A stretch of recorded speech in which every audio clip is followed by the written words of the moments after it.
안녕하세요. 여러분이 보내주신 자료 속에서 가장 중요한 지식과 통찰을 뽑아드리는 시간입니다. 오늘은 소프트웨어 관리 분야의 전설적인 명저죠. 제럴드 와인버그의 퀄리티 소프트웨어 매니지먼트의 한 부분을 아주 깊게 들여다보려고 합니다. 네, 그 방대한 시리즈 중에서도 사관 2부의 9장 Requirements, Principles and Process 그러니까 요구사항의 원칙과 프로세스에 집중해 볼 텐데요. 이게 수십 년 전에 쓰인 글이지만 오늘날 우리가 소프트웨어를 만드는 방식에 여전히 아주 날카로운 질문을 던지는 정말 흥미로운 장입니다. 올바른 제품을 만드는 것이 왜 그토록 중요하고 또 어려운지 그 본질을 다루는 거군요. 맞습니다. 바로 그거죠. 보통 이런 주제라고 하면 다들 애자일이나 데브옵스 같은 최신 방법론을 떠올리잖아요. 네, 그렇죠. 그런데 이 자료는 가장 심각한 품질 문제의 근원이 기술이나 방법론이 아닌 훨씬 더 근본적인 곳, 바로 요구사항, 리퀘어먼스에 있다고 꿰뚫어 봅니다. 오늘 이야기가 끝나고 나면 아마 여러분의 그 백로그나 스토리 포인트를 조금 다른 눈으로 보게 되실지도 모릅니다. 기대되네요. 그럼 바로 시작해 볼까요? 좋습니다. 이 장이 한 건축가의 말을 인용하면서 아주 인상적으로 시작하더라고요. 요리의 원칙은 단 하나, 당신이 서빙하는 사람을 만족시키는 것이다. 너무나 당연한 말인데 소프트웨어 분야에서는 이게 왜 그렇게 어려운 걸까요? 그렇죠. 바로 그 지점이 와인버그가 꼬집는 첫 번째 환상, 고정된 요구사항이라는 가정, 그 The Assumption of Fixed Requirements입니다. 고정된 요구사항이라는 가정이요? 네, 초창기 소프트웨어 공학의 고전적인 논문들이 대부분 8개의 퀸 문제, 그 8 Queens Problem처럼요. 정답이 명확하고 요구사항이 절대 변하지 않는다는 전제하에 작성되었거든요. 체스판에 퀸 8개를 서로 공격할 수 없게 배치하는 그 유명한 문제 말씀이시군요. 맞습니다. 근데 그건 어디까지나 학문적인 문제풀이죠. 현실의 프로젝트는 어떻습니까? 전혀 다르죠. 네, 체스판의 크기가 매일 바뀌고 갑자기 퀸이 아니라 코끼리를 놓으라고 하는 것과 마찬가지인데 말이죠. 그런데도 사람들은 그 논문들이 다룬 요구사항이 주어졌을 때 코드로 변환하는 법, 이 특정 단계를 프로젝트 전체로 착각해버린 거예요. 그래서 시작 전에 모든 요구사항이 돌처럼 단단하게 고정되어야 한다고 믿게 된 거군요. 바로 그겁니다. 그리고 그 가정이 현실과 얼마나 동떨어져 있는지를 보여주는 데이터가 정말 충격적이었습니다. 세계의 다른 조직에서 발생한 심각한 품질 문제의 원인을 분석한 표인데 제가 한번 읽어볼게요. A사는 코딩 8%, 설계 22%, 그런데 요구사항 문제는 무려 51%입니다. 51%요? 네, B사는 더 심해요. 코딩 3%, 설계 19%, 요구사항 66%. C사도 비슷하게 코딩 7%, 설계 11%, 요구사항이 57%. 와, 이건 문제의 절반 이상이 전부 요구사항에서 터지고 있는 거잖아요. 바로 그겁니다. 이 데이터는 수십 년 전의 것이지만 놀랍게도 오늘날 많은 조직이 스토리 포인트나 백로그 같은 세련된 용어 뒤에 이와 똑같은 문제를 숨기고 있어요. 그렇군요. 엔지니어들은 테스트 자동화나 코드 리뷰를 통해 코딩 결함, 버그를 줄이면서 품질이 좋아지고 있다라고 생각하지만 정작 고객은 내가 원한 건 이게 아닌데 라고 느끼는 거죠. 인식의 격차가 엄청나네요. 네. 도구는 바뀌었지만 고객과 진정으로 소통하지 못하는 근본적인 문제는 그대로인 겁니다. 그리고 요구사항을 무시했을 때 어떤 일이 벌어지는지에 대해 저자가 제용 법칙, The Geert Law라는 이름으로 아주 날카롭게 지적하죠. 네, 아주 통렬한 법칙입니다. 여러 버전이 있는데 본질은 같아요. 품질의 제용 법칙은 품질에 신경 쓰지 않는다면 다른 어떤 요구사항도 충족시킬 수 있다. 입니다. 약간 씁쓸한 유머네요. 소프트웨어의 제용 법칙은 소프트웨어가 작동할 필요가 없다면 다른 어떤 요구사항도 충족시킬 수 있다. 이고요. 관리 관점에서는 요구사항을 충족시킬 필요가 없다면 관리는 문제될 게 없다가 되겠죠. 결국 목표 자체를 없애버리면 어떤 과정도 쉬워진다는 뜻이군요. 정확합니다. 요구사항이 계속 변한다는 불편한 진실을 마주하는 건 어렵고 고통스럽거든요. 그러니 차라리 요구사항이 고정된 것처럼 행동하려는 유혹에 빠지기 쉬운 거죠. 그래서 저자는 조직 내에서 이런 위험한 생각이 퍼지고 있다는 신호, 즉 귀 기울여야 할 문구들을 콕 집어서 알려줍니다. 들어보시면 아마 이거 우리 팀장님이 어제 했던 말인데 하실 분들 많을 것 같아요. 어떤 것들이 있죠? 어떤 것들은 그냥 명시할 수가 없어요. 라거나 고객이 진짜로 원하는 게 뭔지 그들은 몰라요. 하지만 우리는 알죠. 같은 것들이요. 아, 그 말 정말 많이 듣죠. 고객은 우리랑 요구사항 작업하기엔 너무 바빠요. 이건 뭐 거의 고전이고요. 최악은 이거 아닐까요? 일단 시스템을 만들어보고 고객이 뭘 원하는지 본 다음에 요구사항을 채워넣을 겁니다. 그건 그냥 실패하겠자고 선언하는 것과 같습니다. 저자는 이런 말들이 들릴 때 단호한 조치가 필요하다고 강조합니다. 검증된 요구사항 없이는 단 한 줄의 코드도 짜지 말 것. 고객을 처음부터 끝까지 참여시킬 것. 특히 고객이 너무 바쁘다는 말은 우리에게 진짜 고객은 없다는 뜻이니까 그 프로젝트는 당장 중단해야 한다고까지 말하죠. 네, 아주 단호하죠. 듣고 보니 정말 흔한 말들인데 이렇게 들으니 섬뜩하네요. 저런 말들이 단순히 변명처럼 들리기도 하지만 어쩌면 바쁜 현실 속에서 팀이 느끼는 좌절감의 표현일 수도 있겠다는 생각도 들어요. 어차피 요구사항은 계속 바뀔 텐데 지금 문서에 공들여봐야 무슨 소용이야 하는 냉소주의 같은 거요. 아주 중요한 지적입니다. 실제로 그 말들은 문제의 원인이 아니라 증상일 때가 많습니다. 하지만 의사가 환자의 신음소리를 무시할 수 없듯이 리더는 팀의 그런 신호를 절대 무시해서는 안 됩니다. 그 말은 곧 우리 조직의 요구사항 프로세스가 완전히 망가졌다는 강력한 증거다 이런 거군요. 맞습니다. 어차피 바뀔 것이라는 생각은 프로세스에 대한 불신에서 나오는 거니까요. 그렇군요. 그럼 그 망가진 프로세스에서 벗어나려면 어떻게 해야 할까요? 저자는 조직이 성장하면서 요구사항을 다루는 방식도 진화한다고 설명하더군요. 네, 조직의 문화 패턴에 따라 요구사항 프로세스 모델이 어떻게 다른지 보여줍니다.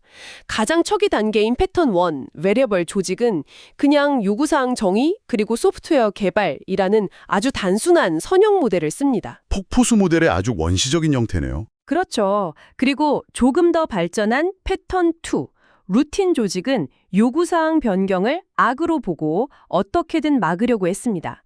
그래서 변경통제위원회, 체인지 컨트롤 보드 같은 장치를 만들어서 가능한 한 많은 변경 요청을 걸러내려고 하죠. 잠깐만요. 그 패턴 2의 변경 통제 모델도 나름의 합리성은 있어 보이는데요. 프로젝트 범위가 끝없이 늘어나는 걸 막기 위한 안전장치잖아요. 소위 스코프 크립을 방지하는 건데. 저자는 왜 그걸로는 부족하다고 본 건가요? 좋은 질문입니다. 변경 통제가 필요 없다는 게 아니에요. 문제는 변경을 통제의 대상으로만 보고 학습의 기회로 보지 않는다는 점입니다. 아, 학습의 기회. 네. 고객의 변경 요청은 대부분 우리가 처음에 뭔가 잘못 생각했었다 혹은 만들어지는 걸 보니 더 좋은 아이디어가 떠올랐다는 신호거든요. 이걸 그저 막아야 할 귀찮은 것으로만 취급하면 결국 고객이 원하지 않는 제품을 계획대로 만드는 비극이 생기는 거죠. 그래서 등장하는 것이 바로 쌍둥이 프로세스 모델, 트윈 프로세스 모델이라는 개념이군요. 네, 드디어 핵심 개념이 나왔네요. 이게 어떤 개념인가요? 이것은 요구사항 제품, 그러니까 requirements 프로덕트를 만드는 프로세스랑요, 소프트웨어 프로덕트를 만드는 프로세스가 별개로 존재한다는 거예요. 아, 별개로요. 네, 그리고 서로를 끊임없이 제어한다는 모델입니다. 즉, 요구사항이 소프트웨어를 이끌고 동시에 만들어지는 소프트웨어가 다시 요구사항에 영향을 주는 겁니다. 아하, 이제 이해가 되네요.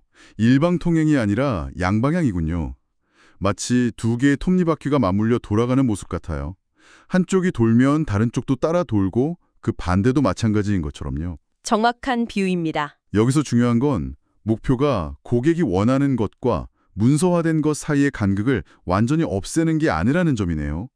그 간극을 계속해서 좁혀나가는 과정 그 자체가 목적인 거죠. 맞습니다. 고객의 요구라는 목표물은 계속 움직이니까요. 그 움직이는 목표물을 함께 쫓아가는 춤과 같은 거죠. 그 춤을 추는 방법이 바로 프로토타이핑 같은 거고요. 네, 프로토타이핑이 바로 이 모델을 구현하는 대표적인 방법입니다. 고객에게 실제 작동하는 모습을 보여주고 피드백을 받아 요구사항을 다듬고 또 그걸 바탕으로 소프트웨어를 개선하는 과정을 반복하는 거죠. 그런데 저자가 여기서 재치 있는 경고도 잊지 않는다고요? 네, 이런 쌍둥이 프로세스에 대한 이해 없이 그냥 프로토타이핑 기법만 도입하면 어떻게 되느냐? 4년이 지나도 요구사항이 수렴하지 못하는 느린 프로토타이핑, 슬로우 프로토타이핑의 늪에 빠질 수도 있다는 겁니다. 하하, 정말 흥미로운 지점인데요. 이런 요구사항에 대한 아이디어가 고객뿐만 아니라 개발 과정에서도 끊임없이 나온다는 점입니다. 책에 인용된 한 개발자의 말이 아주 인상 깊었어요. 일주일의 시간으로는 그냥 작동하는 코드를 만들지만 한 달의 시간이 주어지면 더 일반적이고 유지보수하기 좋은 해결책을 만들 수 있다고요. 이것이 바로 엔지니어의 역량이죠. 주어진 문제에 대한 더 나은, 더 우아한 해법을 고민하는 겁니다. 하지만 이런 노력이 고객이 원하는 가치와 연결되려면 좋은 요구사항 프로세스가 반드시 필요합니다. 아, 그 쌍둥이 프로세스가 그 역할을 해주는 거군요. 네, 분리되고 동등한 쌍둥이 프로세스는 개발자들이 이런 통찰을 기여할 수 있는 공식적인 통로를 열어주면서도 동시에 그들의 노력이 고객의 의도와 다른 엉뚱한 방향으로 가지 않도록, 소위 오버 엔지니어링으로 가지 않도록 제어하는 역할을 합니다. 알겠습니다. 그럼 이제 그림이 그려지네요. 우리는 고정된 요구사항이라는 환상에서 벗어나야 하고 위험 신호를 감지해야 하며 쌍둥이 프로세스 같은 더 나은 모델을 적용해야 합니다. 그런데 이 모든 프로세스 모델이 결국 아이디어에 불과하다면 이걸 실제로 조직에서 작동하게 만드는 가장 결정적인 요소는 무엇일까요? 역시 리더십의 문제로 귀결되는 건가요?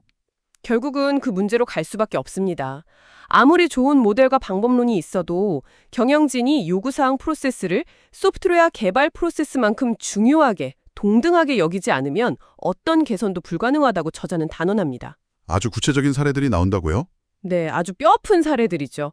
한 회사의 80페이지짜리 프로젝트 계획서에는 제품 요구사항 작성이라는 항목이 제품 포장 상자 디자인과 같은 레벨로 취급되었습니다. 와, 그건 의도했든 안 했든 요구사항은 그냥 부차적인 잡무라는 메시지를 전 직원에게 보내는 셈이네요?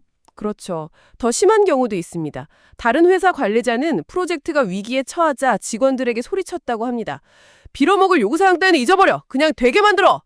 와, 그건 정말 한마디로 모든 걸 무너뜨리는 말이네요. 그 말을 듣는 순간 그동안 품질을 외치며 했던 모든 회의와 교육이 그냥 연극이었다는 걸 깨닫게 되는 거죠. 맞습니다.